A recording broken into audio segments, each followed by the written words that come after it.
You all. This is my first day as vice chancellor of this new university. I'm very excited to be here.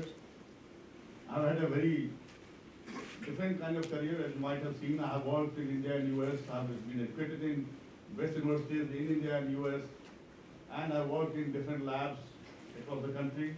And right now I was heading India's technology think tank. Let me quickly introduce some of the key features. But one of the points that I would like to mention here is that right at the top it says, be the alchemist of your future. I'm a person who has been working in future for a long time. The Technology Vision 2035 document that we prepared is a vision for future of India in next coming decades. And for the first time in history, the Prime Minister's office has directed all the ministry departments to follow this single document under leadership of DYPIU. So I've been in future business for a long time, and this is what the university is also trying to align itself with. This group what was discussed by our president.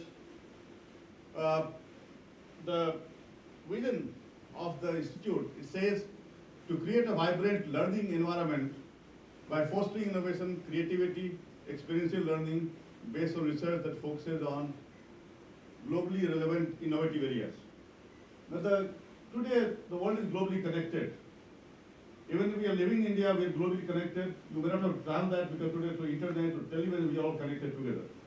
So any education that we do has to focus on the globally relevant aspects. We as a country have not been really very creative in the educational field. So this university, we plan to change that. And personally, I've been a person who has done this all the time throughout my life.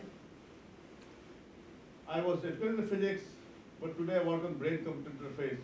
Neurologists refer people to me. How? Because I've learned by doing things, solving problems that affected humanity. Like I work on persons with disability. There are people whose life has been changed because I developed things which had nothing to do with physics, but it helped their life by learning things and doing things. So this experiential learning part is a very, very important part that we are going to be focusing on this. As you will see as we go along, the mission says to incorporate high-end research and become socially responsive to the emerging needs of the society. This high-end research is not just a phrase there, it actually will put it to practice. What I have seen is that, for example, just from disability, from my one of the areas that I've been worked on, what I did was to not look at what somebody else has done in US or something else, because they might have done something 20 years back and they continue doing that. We looked at the phrase and what we did was the best in the world at the cheapest prices. So this high-end research means that we use the latest technological developments to solve humankind's problems, society's problems. To embed and inculcate interdisciplinary employability and values in all its programs and stakeholders. I already mentioned about interdisciplinary because today we are in global world, but what is very important is the values part.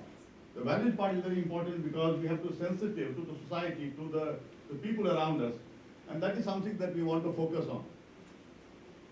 To keep itself abreast with the technology, again, I'm a person who has been working on technology, future technology. We have designed India's future based on technology. So this is something very close to my heart, and this is what the mission says here. To supplement and complement the state initiatives in various fields of life. We are sitting in Maharashtra, we have to respond to the needs of the society around us. Dr. Kakotkar, who was my chairman till now, is also chairman of Maharashtra Rajiv Gandhi Science and Technology Council.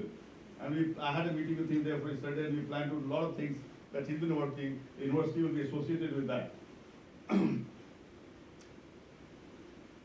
This university, as you can see, it's a tree full of number of leaves, covering multiple branches. Most of the time in the country, we see that people work in silos.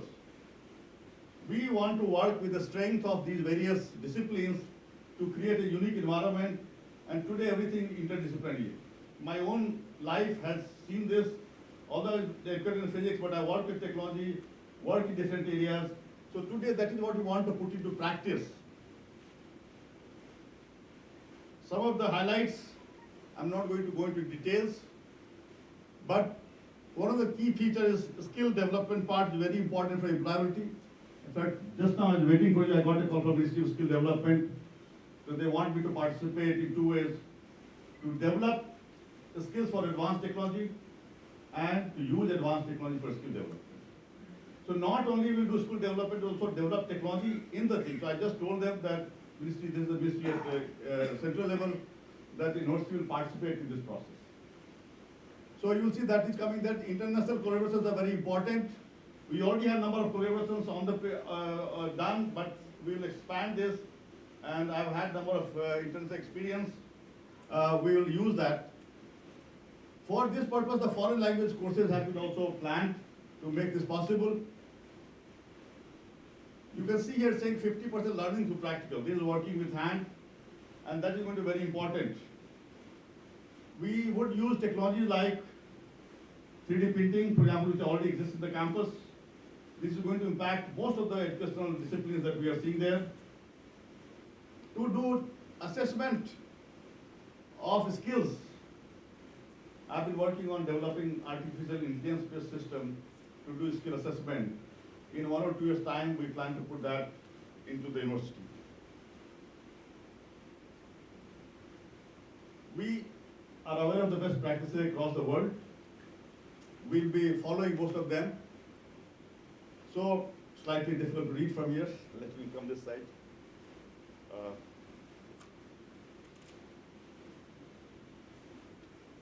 Let me just leave out, just read out a few points, not all of them. Choice-based credit and grading system. That means students have much more flexibility. There is a theory of multiple intelligence. We say that every human being has 8 to 9 different kind of intelligences. What we plan to do is to actually look at each child's, each student's unique combination of intelligences, and then provide them the guidance to make sure that they choose the right kind of courses and tune themselves to their strengths rather than forcing them to do something they are not good in. Focus on the strengths of the students and take them forward. Similarly, information and communication technology, I was professor for 11 years. That cuts across today everything. Today our life without information and communication technology is not, we cannot visualize ourselves today. So we put that into all the systems that we have. Our alumni are going to be our strength, and as was mentioned, we have a huge, I think 2 to 3 lakhs you mentioned. 2 lakh pass out. 2 lakh pass out. That's a huge group across the country, outside. We plan to actually utilize their strength, and connectivity is going to be very, very important. A very interesting thing is to be able to attract the best talent irrespective of their financial resources. So that has been built into the system. For example, just to give an example, on the schools that I went to at the age of 10, it was like a Gurukul system. The students were selected on the basis of merit, but their fees were decided by the income of the parents. There were a number of 50% students who were studying free. So finances should not be a barrier to attract the best talent, and that is being built into the system. We have a very illustrious, iconic set of people supporting us in a variety of ways, through our governing board, through our board of management, through our academic council. All of you are familiar with Dr. Mashelkar's name. In fact, he was the one who selected me for the previous post that I was. He was chairman of the committee, and a very good friend of mine. I don't need to introduce him. Dr. S.S. Manta, he is former chairman of AICT. In fact, I'm also personally part of AICT committees. Dr. Ganesh Natarajan, executive chairman and founder of 5F World. Dr. V.S. Prasad, former director of NAC, which he would be helping us to make sure that the kind of systems we put in place which will allow us to get higher rankings in NAC. Dr. V.V. Khole, former Vice Chancellor of Amity University, Mumbai. Dr. P.P. Sable, former Vice Chancellor of ICMOU, Nashik. And Dr. B.B. Azad, Director of College of Engineering, Pune. And many more who are associated with us. We are only giving a partial list here. So let's stop at this point and let the session be open for question and answer. I request some of my colleagues to join here to help in this process. Thank you very much.